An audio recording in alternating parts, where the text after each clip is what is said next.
আসসালামু আলাইকুম দর্শক, ব্রেকিং নিউজ। সেটা হচ্ছে ভারতের দুইটি পণ্যবাহী জাহাজে ইরানের বিপ্লবী গার্ড গুলি বর্ষণ করেছে এবং গুলি বর্ষণের ফলে ভারতীয় দুই যুদ্ধ জাহাজ লেজ গুটিয়ে পালিয়ে গিয়েছে। এবং এই ঘটনায় ভারত পুরা খেপেছে এবং দিল্লিতে নিযুক্ত ইরানি রাষ্ট্রদূতকে ভারত ডেকে নিয়ে জেরা করেছে যে কেন বিনা কারণে তাদের জাহাজে ইরানিরা গুলি চালালো। ভারত বলেছে, আমরা মনে করতাম ইরানিরা আমাদের বন্ধু, কিন্তু এই ঘটনার পরে আমাদের মনোভাব পরিবর্তন হয়েছে। এবং ভারত বলতেছে যে ইরান যে আমাদের জাহাজে গুলি চালাবে এটা আমাদের কল্পনারও বাইরে ছিল। শুধু গুলি চালায়নি, ধাওয়া দিয়ে একদম তাড়িয়ে দিয়েছে। ভয় পেয়ে ইরানের যুদ্ধ জাহাজ একদম দৌড়ে পালিয়েছে। আমি একটু পড়ে শোনাই। সেটা হচ্ছে যে ভারতের দুই জাহাজে সরাসরি গুলি বর্ষণ, তীব্র প্রতিক্রিয়া জানালো নয়াদিল্লি। এটা হচ্ছে চ্যানেল 24 এর খবর। সেখানে লিখেছে যে ওমান উপসাগরের উত্তরে কৌশলগত গুরুত্বপূর্ণ হরমুজ প্রণালীর কাছে ইরানের নৌবাহিনীর গুলির মুখে পড়েছে দুইটি ভারতীয় জাহাজ। এই ঘটনায় নতুন করে সামুদ্রিক নিরাপত্তা নিয়ে উদ্বেগ তৈরি হয়েছে এবং এতে তীব্র প্রতিক্রিয়া জানিয়েছে ভারত। শনিবার 18 এপ্রিল সংশ্লিষ্ট সূত্রগুলো জানায় যে জাগো অর্ণব এবং সানমার হেরাল্ড নামে দুইটি ভারতীয় জাহাজ সরাসরি গুলি বর্ষণের শিকার হয় এবং এর মধ্যে একটি বড় তেলবাহী ট্যাঙ্কারে প্রায় 20 লাখ ব্যারেল তেল ইরাক থেকে বহন করা হচ্ছিল। হামলার আগে জাহাজ দুটি হরমুজ প্রণালী থেকে ফিরে যেতে বাধ্য হয়েছিল বলেও জানা গিয়েছে। এই খবর দিয়েছে হিন্দুস্তান টাইমস। ভারতের কর্মকর্তা বলেন যে দুটি জাহাজের দিকেই গুলি ছোড়া হয়েছে, যদিও এর আগে ইরান ঘোষণা দিয়েছিল যে যুক্তরাষ্ট্র এবং ইসরায়েলের সঙ্গে সংঘাতে জড়িত নয় এমন দেশগুলোর জাহাজ লক্ষ্যবস্তু হবে না। কিন্তু তারপরেও ভারতের জাহাজে হামলা করা হলো। এই ঘটনার জেরে কড়া প্রতিবাদ জানিয়েছে ভারতের পররাষ্ট্র মন্ত্রণালয়। বিষয়টি নিয়ে ব্যাখ্যা চাইতে ইরানের রাষ্ট্রদূতকে তলব করেছে ভারত এবং ভারতীয় নৌবাহিনী ঘটনার বিস্তারিত জানার চেষ্টা করতেছে। তবে হরমুজ এলাকায় এই মুহূর্তে ভারতের কোনো যুদ্ধ জাহাজ নাই। ভারতের কর্মকর্তারা বলেছেন যে ইসলামী বিপ্লব গার্ড বাহিনী এই গুলি বর্ষণকে অত্যন্ত গুরুত্ব সহকারে দেখছে এবং হরমুজ প্রণালীতে উন্মুক্ত এবং অবাধ নৌ চলাচলে ভারতকে সহায়তা করতে পুনর্ব্যক্ত করেছে তাদের অবস্থান। আচ্ছা, যদি পুনর্ব্যক্ত করে থাকে তাহলে কেন গুলি করলো? গুলি করলো এই কারণে যে ইরান আসলে এখন ভারতকে শত্রু দেশ বলেই মনে করে এবং আমেরিকার এজেন্ট মনে করে। হ্যাঁ, এই উল্লেখ্য যে আমেরিকার সঙ্গে চলমান এই সমস্যার ভিতরেও আসলে ভারতকে বন্ধু প্রতিম দেশ হিসেবে উল্লেখ করে ভারতকে ইরান জাহাজ চলাচলের অনুমতি দিয়েছিল। কিন্তু আজকের এই ঘটনায় বোঝা গেল যে আসলে ভারত কোনো মতেই বন্ধু রাষ্ট্র না। তো এখন ডোনাল্ড ট্রাম্প তো বলেছে যে হরমুজ প্রণালী খুলে দিয়ে, গতকালকে অনেকগুলো টুইট করেছে, আমি ভিডিও বানিয়েছি যে হরমুজ প্রণালী একদম খুলে দিয়েছে, ইরান খুলে দিয়েছে, আমরা খুলে দিয়েছি। কিন্তু আজকে ইরান বলতেছে যে হরমুজ প্রণালী দিয়ে কোনো জাহাজ যাবে না, আমরা হরমুজ প্রণালী আবারও বন্ধ করে দিলাম। এর কারণ হচ্ছে যে আমেরিকা যুদ্ধবিরতির শর্ত লঙ্ঘন করেছে, এটা বলতেছে ইরান। এটা আমার দেশের খবর, বলতেছে যে আমেরিকার বিরুদ্ধে যুদ্ধবিরতি লঙ্ঘনের অভিযোগ তুলে হরমুজ প্রণালী বন্ধ করার ঘোষণা দিয়েছে ইরানের ইসলামিক রেভলিউশনারি গার্ড কর্পস। এই খবরটা আল জাজিরার। আইআরটিসি জানায় যে শনিবার সন্ধ্যা থেকে পরবর্তী নির্দেশ না দেওয়া পর্যন্ত এই হরমুজ প্রণালী বন্ধ থাকবে। আগের দিন কয়েকটি জাহাজ অতিক্রম করলেও আমেরিকা ইরানি জাহাজ এবং বন্দরগুলোর উপর আরোপিত নৌ অবরোধ প্রত্যাহার করেনি, যা যুদ্ধবিরতির শর্ত লঙ্ঘনের শামিল। মানে ট্রাম্প গতকালকে বলেছিল যে হরমুজ প্রণালী আমরা পুরোপুরি খুলে দিয়েছি, কিন্তু আমেরিকার যে 15টা জাহাজ দিয়া অবরোধ করছিল একটা জাহাজও সরায় নেই। কেন সরায় নেই? ট্রাম্প বলতেছে যে চুক্তি হওয়ার পর সরাবো। এবং যদি কোনো জাহাজ বলে যে আমরা ইরানি বন্দরে যাব, জাহাজগুলো আমেরিকা আটকে দিচ্ছে। আবার ইরান থেকে ছেড়ে আসা জাহাজগুলো আমেরিকা পাস করতে দিচ্ছে না। এই কারণে ইরান বলতেছে যে এগুলো কিন্তু যুদ্ধবিরতির লঙ্ঘন, সুতরাং হরমুজ প্রণালী আমরা আবারও অবরোধ করলাম। এবং ইরান আরো বলতেছে যে পারস্য উপসাগর এবং ওমান সাগরে অবস্থানরত কোনো জাহাজ যেন তাদের নোঙ্গরে স্থান ত্যাগ না করে, এবং হরমুজ প্রণালীর দিকে যদি কোনো জাহাজ এগোয় তাহলে এই জাহাজকে শত্রু জাহাজ বলে গণ্য করা হবে এবং এই জাহাজকে লক্ষ্যবস্তু বলে বিবেচনা করা হবে। এবং ইরান আরো জানায় যে জাহাজ এবং তাদের মালিকদের কেবলমাত্র ইরানের ইসলামিক রেভলিউশনারি গার্ড নৌবাহিনীর আনুষ্ঠানিক বার্তা এবং চ্যানেল 16 নির্দেশ অনুসারে চলতে হবে। এবং ইরান বলতেছে যে হরমুজ প্রণালী এবং পারস্য উপসাগর বিষয়ে ট্রাম্পের বক্তব্যের কোনো গ্রহণযোগ্যতা নাই।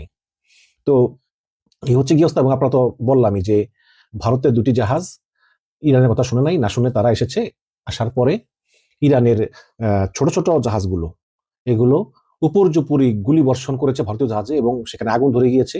এবং কোনো মতেই ভারতের দুইটা জাহাজ তারা জীবন নিয়ে আবার উল্টো দিকে আবার পালিয়ে গিয়েছে। এখন আপনারা তো জানেনই যে একটা জাহাজ অনেক বড় এবং এতে প্রায় 20 লাখ ব্যারেল 30 লাখ ব্যারেল তেল থাকে। জাহাজগুলো কিন্তু ইচ্ছা করলেই হঠাৎ করে ঘুরতে পারে না, সময় লাগে। অনেক জাহাজ পারে, ছোট জাহাজগুলো পারে, বড় জাহাজগুলো পারে না, একটু সময় লাগে। কাজে ইরান জাহাজগুলো একটু সময় লেগেছে ঘুরতে, এর ভিতরেই গুলি বর্ষণ করে আগুন লাগিয়ে দিয়েছে। এখন প্রশ্ন হচ্ছে যে ট্রাম্প তো নিজেই বলতেছে যে ইরানের নৌবাহিনী নাই, ধ্বংস করে দিয়েছি। তাহলে ইরানের এই নৌবাহিনী এলো কিভাবে? কিভাবে ইরানের নৌবাহিনী হঠাৎ করে এসে এই ভারতের জাহাজকে গুলি বর্ষণ করলো? এখন ট্রাম্প বলতেছে যে ইরানের নৌবাহিনী নেই, কথাটা কি পুরো মিথ্যা? কথা কিন্তু পুরো মিথ্যা না, আবার সত্যও না। যেখান দিয়ে আমেরিকা অবরোধ করেছে, আপনারা দেখবেন আমেরিকার জাহাজ একটার পর একটা, কিন্তু ইরানের ওদিক দিয়ে কিন্তু খালি, কিচ্ছু নাই, কিচ্ছু নাই। কারণ ভালো করেই জানে জাহাজগুলো যে ইরানের ব্যালিস্টিক মিসাইল গুলো একদম ওই জাহাজ বরাবর নামবে, জাহাজকে ধ্বংস করে দিবে। সুতরাং এখানে ইরানের কোনো জাহাজ রাখার প্রয়োজন নাই। কিন্তু আসলে কি ইরানের নৌবাহিনী ধ্বংস হয়েছে? হয়নি তো। এবং ইরানের যে নৌবাহিনী ধ্বংস হয়নি এবং হরমুজের উপর ইরানের পূর্ণ কন্ট্রোল, সেটা আজকে এই ভারতীয় জাহাজে ইরানের গুলি বর্ষণের ঘটনায় প্রমাণ করে দিল যে ইরানের নৌবাহিনী আছে, এবং প্রমাণ করে দিল যে ইরান ভারতকে এখন শত্রু রাষ্ট্র বলেই গণ্য করে, ইনক্লুডিং বাংলাদেশ। বাংলাদেশকেও এখন আর ইরান পছন্দ করে না। এবং গতকালকে বাংলাদেশের যে জাহাজ বাংলা জয়যাত্রা, সেটা রওনা করেছিল হরমুজ দিয়ে, কিন্তু ইরান সেটাকেও থামিয়ে দিয়েছে এবং ফিরিয়ে দিয়ে বলছে গো ব্যাক, তোমরা চলে যাও। এখন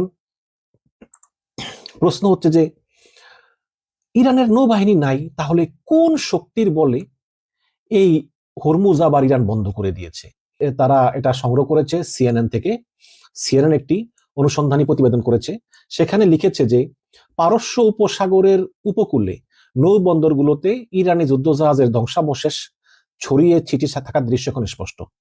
মানে ইরানের যে যুদ্ধ জাহাজগুলো, যেগুলো আমেরিকা বোমা মেরে ধ্বংস করে দিয়েছে, এই জাহাজগুলোর ধ্বংসাবশেষ এদিকে ওদিকে ভাসতেছে হরমুজ প্রণালীর দিকে।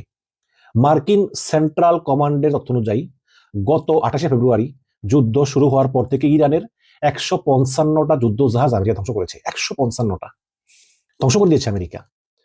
এবং 8ই এপ্রিল 2 সপ্তাহের যুদ্ধবিরতি ঘোষণার পর আমেরিকার জয়েন্ট চিফস অফ স্টাফের চেয়ারম্যান জেনারেল ড্যান কেইন জানান যে ইরানের নৌবাহিনীর প্রধান যুদ্ধ জাহাজ সহ প্রায় 90% জাহাজ এখন সমুদ্রের তলদেশে আমরা ডুবিয়ে দিয়েছি, মানে ইরানের জাহাজগুলো। হ্যাঁ, এই তাহলে এখন প্রশ্ন হচ্ছে যে যেখানে প্রায় সব যুদ্ধ জাহাজ ধ্বংস করার দাবি করতেছে আমেরিকা, তারপরেও কিভাবে হরমুজ প্রণালীর নিয়ন্ত্রণটা এখনো ইরানের হাতে? এর কারণ কি শুধু ইরান বলতেছে আমরা পানির নিচে সামুদ্রিক মাইন পুঁতে রেখেছি এজন্য, নাকি ঘটনা আরেকটা আছে?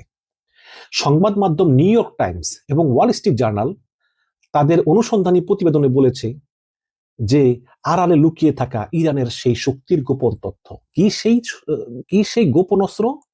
নিউ ইয়র্ক টাইম বলেছে যে পারস্য উপসাগরের ইরানি উপকূলে ইরানি যুদ্ধজাহাজের ধ্বংসাবশেষের আড়ালে লুকিয়ে আছে একটা ভিন্ন গোপন বাহিনী, যাকে প্রয়োজন ছাড়া কেউ দেখবে না। ইরানের এই নিয়মিত নৌবাহিনী থেকে এই বাহিনীটা সম্পূর্ণ আলাদা। এটাকে বলা হয় মস্কোইটো ফ্লিট, মানে মানে মশা যান, ঠিক আছে, মশা নৌযান আর কি, মস্কোইটো ফ্লিট। ছোট, দ্রুতগামী এবং অত্যন্ত ক্ষিপ্র অস্ত্রধারী এই বোটের বহর এখন বিশ্বের সবচেয়ে গুরুত্বপূর্ণ সমুদ্রপথ হরমুজ প্রণালীতে আমেরিকা এবং ইসরায়েলের জন্য বিশাল হুমকি এবং ভয়ের কারণ হয়ে দাঁড়িয়েছে। এখন প্রশ্ন হচ্ছে এই মস্কোইটো জাহাজ কি ফ্লিট? মার্কিন নৌবাহিনীর অবসরপ্রাপ্ত প্রধান অ্যাডমিরাল গ্যারি রুডহেক বলেন যে ইরানের এই ছোট্ট ক্ষুদ্রাকৃতির এই জাহাজ, মানে সাবমেরিনের মতো একটা বিধ্বংসী শক্তি, যা এখনো টিকে আছে, এবং তা কোথায় যায়, কেন যায়, কি করে এবং তাদের উদ্দেশ্য কি, তা কখনোই নিশ্চিতভাবে বলা যায় না। ইরানের নৌবাহিনীর এই বোটগুলো খুবই ছোট, কিন্তু গতি অনেক বেশি। এটা ঘন্টায় 115 মাইলের বেশি বেগে ছুটতে পারে। এবং বিশ্লেষকরা মনে করেন যে বোটগুলো এত ছোট যে আমেরিকার স্যাটেলাইট ইমেজে ধরা পড়ে না, এবং এগুলো পাথুরে উপকূলের গভীরে খনন করা গুহার ভেতরে জেটিতে রাখা থাকে। হরমুজের আশেপাশে প্রচুর পাহাড় আছে, পাথরের পাহাড়, এদিকে ওদিকে পাহাড়। সেই পাহাড় আর সাগর এক জায়গায়, সেই পাহাড়ের ভিতরে গুহা কেটে কেটে সেই গুহার ওদিকে এদিকে দিয়ে এই ছোট বোটগুলা লুকিয়ে থাকে। যখন যেই জাহাজের আগে করে খুবই দ্রুত গতিতে ছুটে এসে ওই জাহাজের উপর ক্ষেপণাস্ত্র মেরে তারা খুবই দ্রুত গতিতে আবার এই সমুদ্রের সঙ্গে মিশে থাকা পাহাড়ের অসংখ্য গুহার ফাঁকে ফুঁকে দিয়ে তারা অদৃশ্য হয়ে যায়। গত 30 বছর ধরে ইরান এমন নিখুঁত পরিকল্পনা করেছে যে আমেরিকা চিন্তাও করতে পারেনি। আপনারা চিন্তা করতে পারছেন যে আমার কথা শুরু হওয়ার আগে, মানে আমি যে কথা বলতেছি এটা আপনারা ভাবেন না যেটা হতে পারে। মানে হাজার হাজার এরকম এরকম বোট আছে ছোট ছোট, যেগুলো এভাবে পাহাড়ের ভিতরে গোপন সুড়ঙ্গ, যে সুড়ঙ্গ নদীর মানে নদী থেকে একটা খালের মতো গিয়ে পড়েছে, উপরে পাহাড়, ভিতরে সুড়ঙ্গের মতো, এটার ভিতরে ঢুকে যায়। এগুলো এখন এই বাণিজ্যিক জাহাজের জন্য বিশাল হুমকি। এগুলো কয়েক মিনিটের মধ্যেই শত্রুপক্ষের উপর আঘাত করে আবার অদৃশ্য হয়ে যায়। নিউ ইয়র্ক টাইমস জানায় যে সমুদ্র মাইনের পাশাপাশি এই ছোট বুটগুলি হরমুজ প্রণালী দিয়ে জাহাজ চলাচলে বড় বাধা হয়ে দাঁড়িয়েছে। এখন প্রশ্ন হচ্ছে, ইরানের এই ছোট জাহাজের সংখ্যা কত? মার্কিন জেনারেল ড্যান কেইন জানিয়েছেন যে ইরানের দ্রুতগামী এই হামলাকারী বোটগুলোর আনুমানিক অর্ধেক আমেরিকা ডুবিয়ে দিয়েছে। তবে এর সঠিক সংখ্যা কত তা জানা যায়নি। তবে আমেরিকা ভিত্তিক গবেষণা প্রতিষ্ঠান ওয়াশিংটন ইনস্টিটিউটের ইরান বিষয়ক সিনিয়র ফেলো ফারজিন নাদিমি ওয়াল স্ট্রিটকে বলেছেন যে ইরানের এই দ্রুত আক্রমণকারী নৌযান এবং স্পিডবোটের এখনো 60% বেশি অক্ষত আছে এবং সেগুলি এখনো হরমুজ দাপিয়ে বেড়াচ্ছে। এবং বিভিন্ন সূত্রের খবর অনুযায়ী এই সব নৌযানের সংখ্যা এখনো কয়েকশো থেকে কয়েক হাজার হতে পারে। নিউ ইয়র্ক টাইমস বলেছে যে ইরানের নৌবাহিনী সদস্য হচ্ছে আনুমানিক প্রায় 50,000। তারা উপসাগরীয় অঞ্চলকে 5টি সেক্টরে ভাগ করেছে এবং ইরানের নিয়ন্ত্রণে থাকা 38টা দ্বীপ আছে এবং এই দ্বীপের অধিকাংশ দ্বীপে প্রচুর পাথরের পাহাড় আছে, গুহা আছে। এইসব গুহাতে হাজার হাজার ইরানি ছোট বোটগুলো, যাকে বলা হয় মস্কুইটো ফ্লিট, এগুলো লুকিয়ে আছে। সব মিলিয়ে তারা অন্তত বিভিন্ন পাহাড়ের ফাঁকে ফাঁকে, পাহাড়ের ভিতরে পানি, সেখানে বোটগুলো পার্ক করা থাকে। এরকম 10টা সুরক্ষিত বোট বেস বা এই বোটের ঘাঁটি আছে, যেগুলো এখনো আমেরিকারও জানা। এখন কেন ইরানের এই কৌশল? মার্কিন টেনেসি বিশ্ববিদ্যালয়ের রাষ্ট্রবিজ্ঞানের অধ্যাপক এবং ইরানের বিশেষজ্ঞ সাইদ গোলকার নিউ ইয়র্ক টাইমসকে বলেন যে ইরানের নৌবাহিনী সমুদ্রে অনেকটাই গেরিলা বাহিনীর মতো কাজ করে। এটা মূলত অ্যাসিমেট্রিক্যাল ওয়ারফেয়ার বা অসম যুদ্ধের উপর গুরুত্ব দেয়, বিশেষ করে এই পারস্য উপসাগর এবং হরমুজ প্রণালীতে। তাই বড় কোনো যুদ্ধজাহাজ বা নৌ যুদ্ধের বদলে তারা হিট অ্যান্ড রান, আক্রমণ করে এবং পালাও, মানে অতর্কিত হামলা চালিয়ে পালিয়ে যাওয়ার কৌশলের উপরেই তারা নির্ভর করে। এই এবং জাতিসংঘের সমুদ্র বিষয়ক সংস্থা ইন্টারন্যাশনাল মেরিটাইম এজেন্সির মতে যুদ্ধ শুরুর পর অন্তত ইরান 50টি জাহাজে হামলা চালিয়েছে, কিন্তু ইরান কোনোটিরই দায় স্বীকার করেনি। বিশ্লেষকরা মনে করেন যে হামলাগুলো ড্রোন দিয়ে করা হয়েছে। এই বোটগুলো থেকে কিন্তু আবার ড্রোন উড়ানো যায়। হ্যাঁ, ড্রোন উড়ানো যায়। আবার ওই হরমুজের পাশে যে সমুদ্রের তীর আছে, ওই তীর থেকেও তারা ভ্রাম্যমান লঞ্চার থেকে তারা এই ক্ষেপণাস্ত্র মেরে জাহাজগুলোকে আক্রমণ করে। এবং এই ক্ষেপণাস্ত্র অথবা এই যে ড্রোনগুলা ইরানের, এই ড্রোনগুলার সিগন্যাল এত ক্ষীণ যে তা শনাক্ত করা কঠিন। যেমন মার্কিন যে রাডার সিস্টেম আছে, তারা কিন্তু দেখে যে কোন জায়গা থেকে ড্রোন আসছে, কোন জায়গা থেকে ক্ষেপণাস্ত্র আসছে, কিন্তু এই ড্রোনগুলো মার্কিন রাডারে ধরা পড়ে না। কিভাবে ধরা পড়ে না সেটা ইরান ভালো জানে। ইরান এমন করে তৈরি করেছে এই ড্রোনগুলো, এগুলো মার্কিন রাডারে ধরা পড়ে না। মানে কি বলবো, আসলে ইরানের যে ব্রেন, কি ব্রেন এটা আসলে খুব, মানে আমেরিকাও খুব চিন্তা আছে যে আসলে ইরান এত কিছু কিভাবে করে। সামুদ্রিক গোয়েন্দা সংস্থা নেপচুন পিটুপির প্রধান ক্রিস লং বলেন যে পাথরে উপকূলের পাথরে পর্বত পাহাড়ের ভূগর্ভে শত শত হাজার হাজার এই ছোট আক্রমণকারী নৌযান মজুত করে রেখেছে ইরান, এবং আমেরিকার পক্ষে এই সব নৌযান নির্মূল করা অনেক কঠিন এবং সময় সাপেক্ষ। এবং বিশেষজ্ঞরা বলেন যে মার্কিন যুদ্ধজাহাজগুলো তাদের অস্ত্রশস্ত্র দিয়ে মস্কুইটো ফ্লিটের ঝাঁক মোকাবেলা করতে পারলেও বাণিজ্যিক জাহাজ তো এটা পারে না। কাজেই অনেক বড় সমুদ্র প্রচুর বাণিজ্যিক জাহাজ, কাজে বাণিজ্যিক জাহাজগুলো এই মস্কুইটো ফ্লিটের ভয়ে তারা হরমুজ প্রণালী পার হতে পারে না। ইরান হুমকি দিলে তারা ভয় পায় এবং এই হুমকি উপেক্ষা করে যাওয়ার কারণেই আজকে ভারতীয় দুই যুদ্ধজাহাজ আগুন টাগুন লেগে অনেক কষ্টে তারা আগুন নিভিয়ে পরে তারা আবার ফিরতি পথে পালিয়ে যায়। এই হচ্ছে কি অবস্থা। এখন সিএনএন বলতেছে যে চীন তাদের পারমাণবিক অস্ত্রের সংখ্যা কয়েক গুণ বাড়িয়েছে। আপনি জানেন যে একটা পারমাণবিক অস্ত্র বোমা দিয়ে কিন্তু পৃথিবী ধ্বংস করা যায়।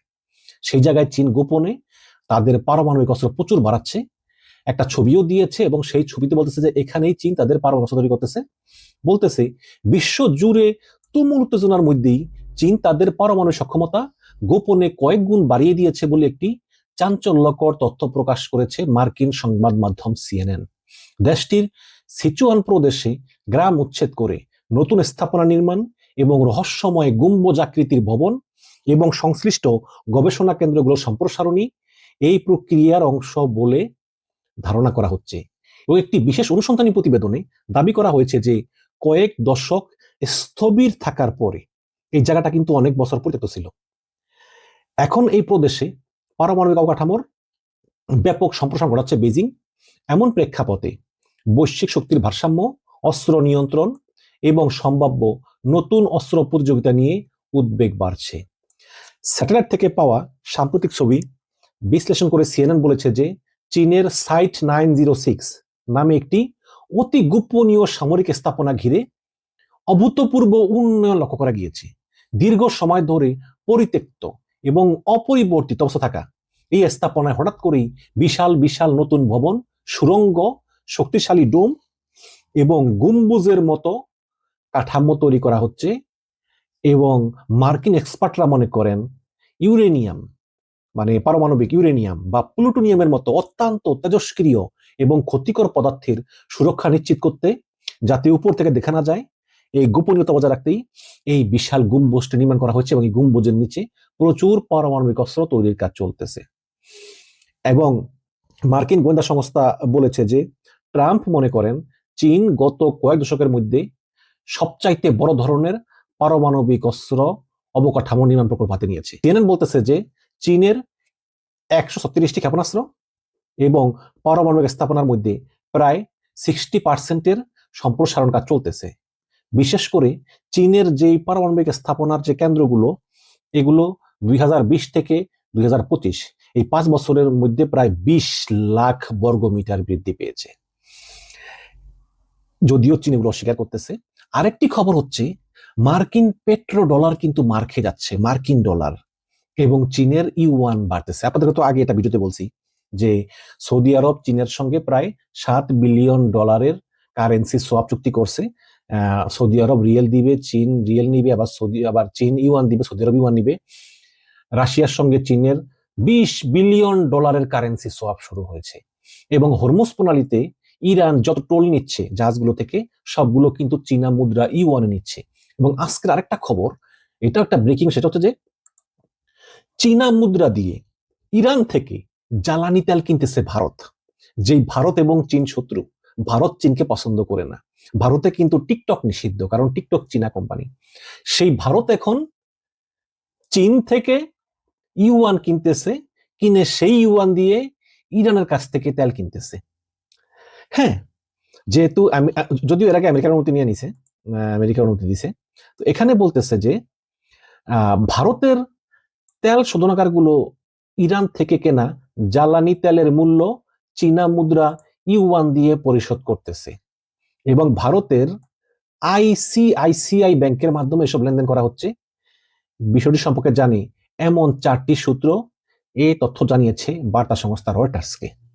ইরান ও রাশিয়ার জ্বালানি তেল সমুদ্রে কেনা বেচার ক্ষেত্রে 30 দিনের নিষেধাজ্ঞা শিথিল করেছে আমেরিকা। ইরানের যুদ্ধের কারণে তেলের দাম বেড়ে গেছে, সুতরাং তেলের দাম নিয়ন্ত্রণে রাখতে গত মাসে আমেরিকা বলতেছে যে ইরান ইচ্ছা করলে তেল বিক্রি করতে পারবে, তোমরাও কিনতে পারবে, কোনো সমস্যা নেই।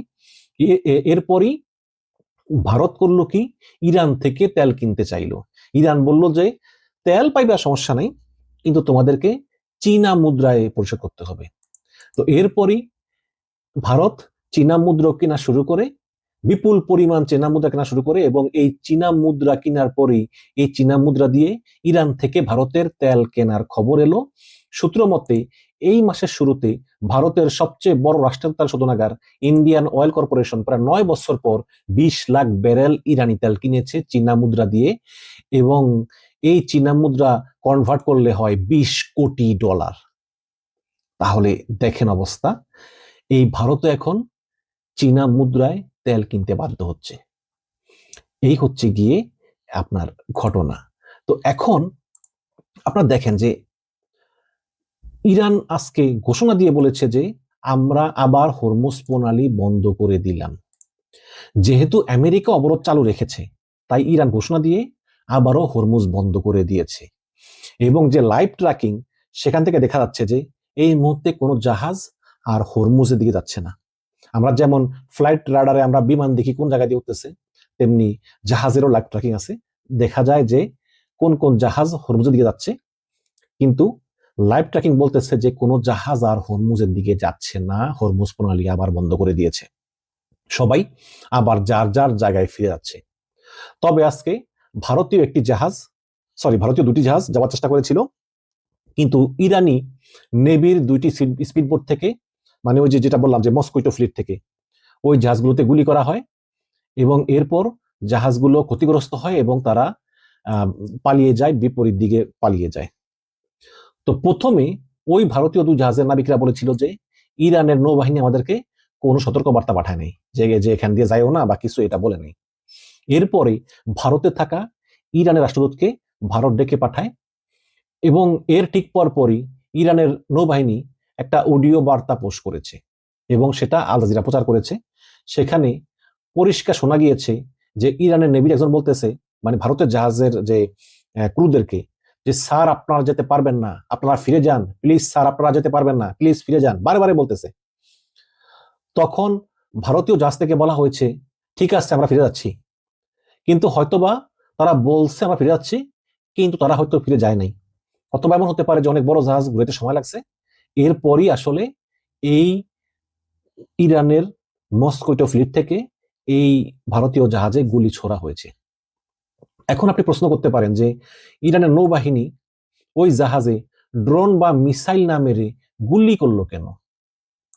হ্যাঁ, তারা তো ওই দূর থেকে মিসাইল মারতে পারতো বা দূর থেকে ড্রোন দিয়ে জাহাজ ধ্বংস করে দিতে পারতো। তো ব্রিটিশ টেলিভিশন স্কাই নিউজের মিলিটারি এক্সপার্ট শন বেল বলেছেন যে ইরান এখন পর্যন্ত এই যুদ্ধে আগ বাড়িয়ে কাউকে হামলা করেনি। এখানে ওরা হামলা করতে চায়নি, স্রেফ নিজের শক্তিটা দেখানোর জন্য কয়েকটা গুলি করেছে। এই তো যেহেতু গতকাল ট্রাম্প 7বার তিনি ইরান নিয়ে পোস্ট করেছেন তার ট্রুথ সোশ্যালে, সেখানে নানান সব কথা লিখেছে। আমি তো ভিডিওতে বলেছি গতকালকে, ট্রাম্প বলেছে ইরান আজীবনের জন্য হরমুজ খুলে দিয়েছে, ইরান সমৃদ্ধ ইউরেনিয়াম, যে ইনরিচড ইউরেনিয়াম আছে ওগুলো দিয়ে দিবে, ইরানের আর্মি নেভি কিচ্ছু নাই, আরো অনেক কিছু। আবার বলছে আমেরিকা হরমুজে অবরোধ চালিয়ে যাবেই, আবার বলতেছে হরমুজ খোলা। এই কারণে ইরান আজকে হরমুজ প্রণালী বন্ধ করে আবার ইরানের শক্তি দেখিয়ে দিয়েছে। এখন ইরানের যদি কোনো নেভি না থাকে আর যদি ইরানের কোনো শক্তি না থাকে, তাহলে ইরানের এই মস্কুইটো ফ্লিট কোত্থেকে আসলো আর কোত্থেকে বা গুলি করলো? ইরানের ডেপুটি ফরেন মিনিস্টার আজকে বলেছেন যে ট্রাম্প বেশি কথা বলে এবং যা বলে সবই মিথ্যা বলে। সুতরাং এরকম একজন মিথ্যাবাদীর সঙ্গে কিভাবে আলোচনা করবো আমরা বুঝতে পারতেছি না। আমেরিকার মানুষজনের উচিত ট্রাম্পকে নিয়ে একটা সিদ্ধান্ত নেওয়া যে কি করবে। আজ অবশ্য ইরানের সর্বোচ্চ ধর্মীয় নেতা সাইদ মুস্তফা খামেনি একটা পোস্ট করেছেন টেলিগ্রাম চ্যানেলে। তিনি বলেছেন যে ইরান আমেরিকাকে হরমুজে চরম শিক্ষা দেওয়ার জন্য প্রস্তুত, চরম শিক্ষা দেওয়ার জন্য। এবং আমেরিকার সংবাদ মাধ্যম সিএনএন আজকে ডিবেটের আয়োজন করেছে এবং সেই ডিবেটের বিষয় হচ্ছে যে ট্রাম্প কি ইরানের সঙ্গে অস্তিত্বহীন কোনো চুক্তি নিয়ে বাড়াবাড়ি করে প্রচার করতেছে। আমি আপনাদেরকে বলেছি যে যেসব কথা ইরানের সঙ্গে হয় নাই বা ইসরায়েলের সঙ্গেও হয় নাই, ট্রাম্প সেসব কথা সোশ্যাল মিডিয়াতে প্রচার করতেছে যে আমাদের চুক্তি হয়ে গেছে। এটাকে সিএনএন বলতেছে যে অস্তিত্বহীন চুক্তি, মানে যে চুক্তি দেখাই যায় না, যেটা অস্তিত্বই নাই, সেটাই ট্রাম্প প্রচার করতেছে যে অস্তিত্ব, যে চুক্তি হয়ে গেছে এটার অস্তিত্ব আছে। কিন্তু আসলে এগুলো ইনভিজিবল, মানে অদৃশ্য চুক্তি, যেটা ট্রাম্প আসলে কল্পনা জগতে বাস করতেছে। এবং ইরান পরিষ্কার করেছে যে হরমুজ আমাদের কন্ট্রোলেই থাকবে, আমাদেরকে টাকা না দিয়ে, মানে টাকা বলতে চীনা মুদ্রা টাকা না দিয়ে কেউ হরমুজ পার হতে পারবে না। এই এবং ইরানের পররাষ্ট্রমন্ত্রী আব্বাস আরাচি বলেছেন যে আমরা আমাদের এনরিচড ইউরেনিয়াম বা পারমাণবিক যে আমাদের যে পদার্থগুলো, এগুলো আমরা ট্রাম্পকে দেওয়ার ব্যাপারে রাজি হইনি, এমনকি কোনো আলোচনা করতেও রাজি হইনি। এখন ট্রাম্প যে 7টা পোস্ট করেছে যে আমরা ট্রাম্পকে পারমাণবিক পত্র দিয়ে দিব, এগুলো সবগুলো মিথ্যা। আমরা স্রেফ একটা আলোচনা করার ফ্রেমওয়ার্ক দিয়েছি, আমরা আলোচনা করতেও যাব না যদি আমেরিকা আগে থেকে আমাদের এই ফ্রেমওয়ার্কে রাজি না হয়। তাহলে ট্রাম্প গতকালকে এতগুলো পোস্ট করলো, চুক্তি হয়ে গেছে, হরমুজ ওপেন হয়ে গেছে, ইরান বলছে সহযোগিতা করবে, কত কিছু, ট্রাম্প মিথ্যাবাদী হয়ে গেল। এই যখন অবস্থা, তখন ট্রাম্প একটা সংবাদ সম্মেলনে বলেছে, মানে এই সংবাদ সম্মেলনে না, আমি ট্রাম্পকে খুব মানে গলায় আওয়াজ নাই, মানে খুব নরম সুরে বলতেছে, ইরান ক্যান নট ব্ল্যাকমেইল আস, বলতেছে যে ইরান আমাদেরকে চাপ দিয়ে কিছু আদায় করতে পারবে না। এবং এই কথা বলার পর ট্রাম্প আবার বলতেছে আলোচনা চলছে, আমরাও নতুন প্রস্তাব পাঠিয়েছি। এবং ইরান থেকে কিছুক্ষণ আগে বলা হয়েছে যে আমরাও নতুন প্রস্তাব পেয়েছি এবং আমরা বিবেচনা করে দেখছি। তাহলে কি বোঝা গেল যে এই যুদ্ধের যে শর্তগুলো, এই শর্তগুলো কিন্তু ইরান ঠিক করতেছে, আমেরিকা না। ট্রাম্পের শর্তগুলো ইরান মানতেছে না এবং মনে হচ্ছে যে ইরান তাদের যে দাবি, সেই দাবির একটা চুলও তারা ছাড় দিবে না। আর আমেরিকাও হয়তো বা মানবে না, কারণ আমেরিকা একটা পরাশক্তি না, ইরান যা বলে তাকে আমেরিকা মানবে নাকি? আমেরিকাও মানবে না, ট্রাম্পও মানবে না। এটা আমেরিকার অধ্যাপক পেপ বলেছেন যে, মার্কিন অধ্যাপক পেপ, তিনি বলেছেন যে আমরা এই যুদ্ধবিরতির পর নিশ্চিতভাবেই আমরা একটা ভয়ঙ্কর যুদ্ধের দিকে যাচ্ছি। তিনি একটি মডেল দাঁড় করিয়েছেন, সেই মডেল অনুযায়ী নিশ্চিতভাবেই সেকেন্ড রাউন্ড যুদ্ধ হবে। ঠিক আছে, যুদ্ধ হবে, তবে হয়তোবা যুদ্ধ নাও হতে পারে, ট্রাম্প হয়তো লেজ গুটিয়ে পালাতে পারে, আবার যুদ্ধ হতেও পারে, কারণ এই মধ্যপ্রাচ্য ঘিরে আজকেও মার্কিন সেনাবাহিনীর ব্যাপক মুভমেন্ট, ব্যাপক তৎপরতা লক্ষ্য করা গিয়েছে। এদিকে তেহরান বিশ্ববিদ্যালয়ের অধ্যাপক মারান্ডি, আপনারা সবাই তাকে চিনেন, সেই মারান্ডিও আজ বলেছেন যে আমরা আসলে একটি যুদ্ধের দিকেই যাচ্ছি। মারান্ডি বলেন যে প্রথম আমেরিকা বিমান দিয়ে হামলা করবে পর্যপুরি, বিমান দিয়ে হামলা করতে করতে করতে যখন ইরান দুর্বল হয়ে যাবে, তারপরে আমেরিকা স্থল অভিযান পরিচালনা করবে। এরপর আমেরিকা ইরানের দুটো দ্বীপ, খার্গ আইল্যান্ড এবং ক্যাশ আইল্যান্ড, ক্যাশ আইল্যান্ডকে ইরান বলে কাশেম আইল্যান্ড, আবার ইংলিশরা বলে ক্যাশ আইল্যান্ড, এনিওয়ে এই দুইটা দ্বীপ দখলে নিবে এবং ইরান ইচ্ছা করেই কিছু করবে না, ছাড় দিবে। এরপর আমেরিকার মিডিয়াতে দেখাবে যে ট্রাম্প জিতে গিয়েছে ইত্যাদি। তারপরে কি করবে আমেরিকার স্থলবাহিনী, তারা ইরানের এই দুটি দ্বীপে ঘাঁটি করবে, যখন ঘাঁটি করে সেখানে সেট করে বসে, তখনই ইরান ড্রোন মারবে এবং মিসাইল মারবে, মেরে ওই মার্কিন ঘাঁটিগুলোকে ধ্বংস করে দিবে এবং প্রচুর হতাহত হবে। এবং ইরান এই প্রস্তুতি 20 বছর ধরে করে রেখেছে। অর্থাৎ ইরান বলতেছে যেভাবে করলে আর কোনো মার্কিন সৈন্য জীবিত ফেরত আসতে পারবে না।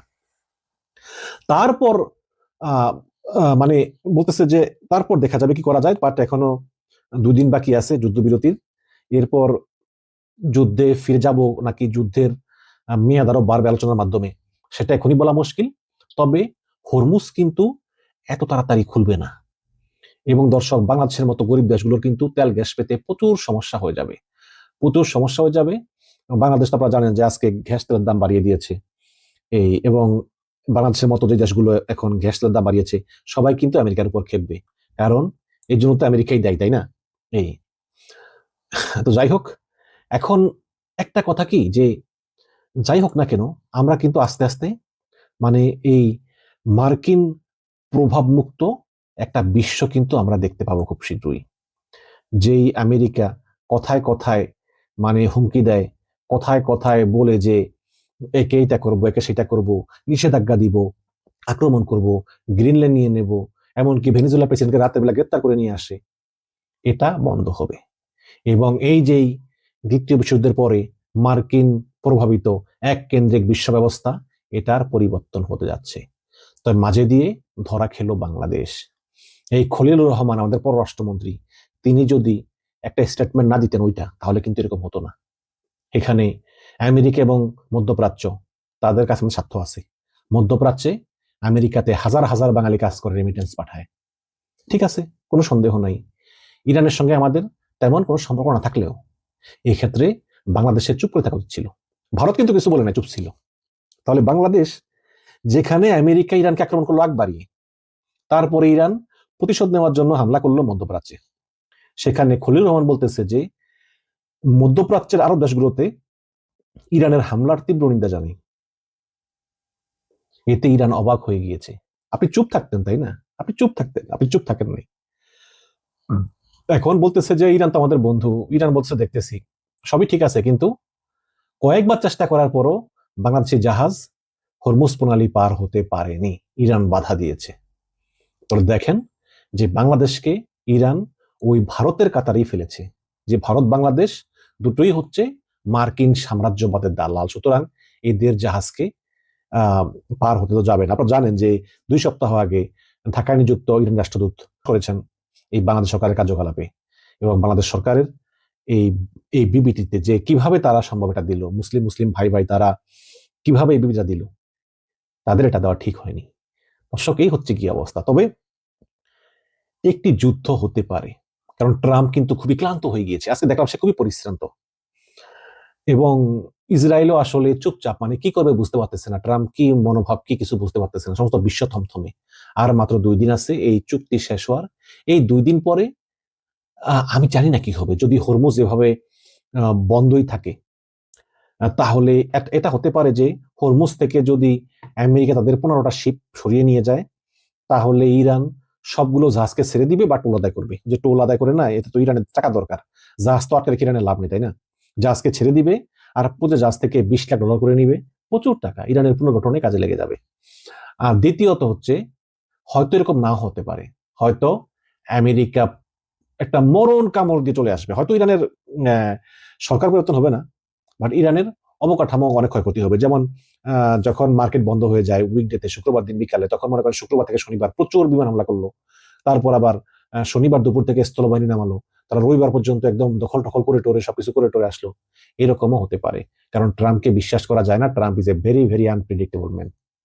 সুতরাং আমরাও দেখি আসলে কি হয়। তবে আমেরিকার সঙ্গে ইরানের চুক্তির সম্ভাবনা খুবই ক্ষীণ, এবং ইরান কিন্তু ভয় ডর আর কিচ্ছু না। ইরান ইরান তার ভয়কে জয় করেছে। মনে করেন যে আপনি ছোট, আপনি একটা দীর্ঘদেহী মানুষকে খুব ভয় পান, আপনি মনে করেন যে ওর সঙ্গে যুদ্ধে আপনি পারবেন না, এই জন্য আপনি ওর কাছ থেকে ভয়ে ভয়ে দূরে থাকেন, এবং আপনি ওকে সম্মান করেন, সমীহ করেন, যাতে ও আপনাকে আক্রমণ না করে। হঠাৎ করে একদিন সেই শক্তিশালী লোকটা বলল যে এই তোকে আমি মারবো। আপনি বললেন যে কেন তুমি আমাকে মারবা, আমার দোষ কি?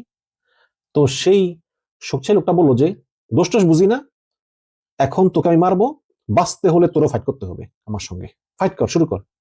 তখন আপনি চিন্তা করলেন যে যেহেতু আর আমার কোনো উপায় নাই, ফাইট না করলেও মরতে হবে, সুতরাং আমি ফাইট করব, ফাইট করে আমি দেখি চেষ্টা করতে পারি কিনা। আপনি তখন সেই শক্তিশালী মানুষটার সঙ্গে প্রচুর ফাইট শুরু করলেন, এবং ফাইট করতে করতে করতে করতে আপনি সেই শক্তিশালী মানুষটাকে পরাস্ত করে ফেললেন। পরাস্ত করে ফেলার পরে সেই শক্তিশালী মানুষটা বলছে ঠিক আছে ঠিক আছে, যুদ্ধ শেষ, তুমি তোমার মতো আমি আমার মতো। তা না হয় বুঝলাম, যুদ্ধ শেষ হয়ে গেছে, সেই মানুষটা সরে গিয়েছে, আচ্ছা যুদ্ধ নাই। কিন্তু আপনি কি মানুষটাকে আগের মতো ভয় পাবেন? পাবেন না। আগের মতো রেসপেক্ট করবেন? করবেন না। আমেরিকা হচ্ছে সেই অবস্থা।